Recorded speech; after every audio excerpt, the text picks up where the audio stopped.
இந்த 2026ல் கல்வி, மருத்துவம், அரசாங்கம், அரசியல் இந்த துறைகள் பரிமளிக்கும். இதற்கு முன் எப்போதும் இல்லாத அளவிற்கு இதிலெல்லாம் நம்முடைய பாரத தேசம் முன்னேற்றம் காணப்போகிறது. இதற்கான அடிப்படை எங்கே இருக்குது என்று பார்க்கும்போது, காலபுருஷ தத்துவத்தின் 5ஆம் அதிபதியாக சூரியன் இருப்பார். ஒவ்வொரு ஆங்கில புத்தாண்டிற்குமே இவர் தன்னுடைய 5ஆம் வீட்டிலிருந்து 5ஆம் வீட்டிலே இருப்பார். குருவுடைய வீட்டில் இருப்பார். இந்த ஆண்டு அப்படி இருக்கக்கூடிய அந்த சூரியனை குரு பகவானே பார்க்கிறார். குரு சூரியனுக்கு வீட்டையும் கொடுத்து பார்வையையும் அளிக்கின்றார். அதனால் அந்த கல்வி மிகச்சிறப்பாக இருக்கும். சூரியன்னு சொன்னாலே அரசாங்கம், அரசியல் தான். இந்த வருஷத்தில் தேர்தலும் வரப்போகிறதுனால வழக்கமாக தேர்தல்னு சொன்னால் ஆளுங்கட்சி, எதிர்கட்சி இப்படின்னு சொல்லி மாறி வரக்கூடிய ஒரு விஷயங்கள் இருக்கும். வந்த பிறகு புதுசாக எதுவும் மாற்றங்கள் இருக்காது. இந்த ஆண்டு மக்களுக்கான அரசாங்கமாக இருக்கும்.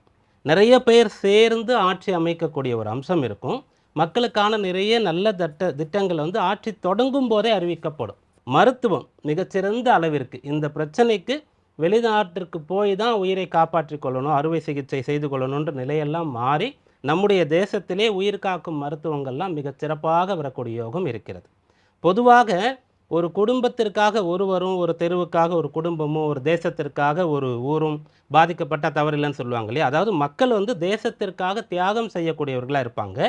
இந்த ஆண்டு தேசம் மக்களின் நலனை முன்வைக்கும். மக்களுக்கு, தனி நபருக்கு, ஒவ்வொரு குடும்பத்திற்கும் கல்வி கொடுக்கணும், வேலை வாய்ப்பு கொடுக்கணும், மருத்துவ வசதி கொடுக்கணும், சாலைகள் கட்டமைப்பு கொடுக்கணும், அத்தியாவசிய தேவைகள் மிகச்சிறப்பாக இருக்கணும்னு சொல்லி இந்த ஆண்டு நம்முடைய பாரத தேசம் தனி ஒருவருக்கு முக்கியத்துவம் தரும். கடந்த ஆண்டில் ஜிஎஸ்டி வரி குறைப்பு நடந்தது இல்லையா? அதுபோல் இந்த ஆண்டு நிறைய நல்ல விஷயங்கள் நடக்கும். அதனால் இந்த ஆண்டு மிகச்சிறந்த பலன் தனி நபரும் நம்முடைய தேசமும் சேர்ந்து எதிர்பார்க்கலாம்.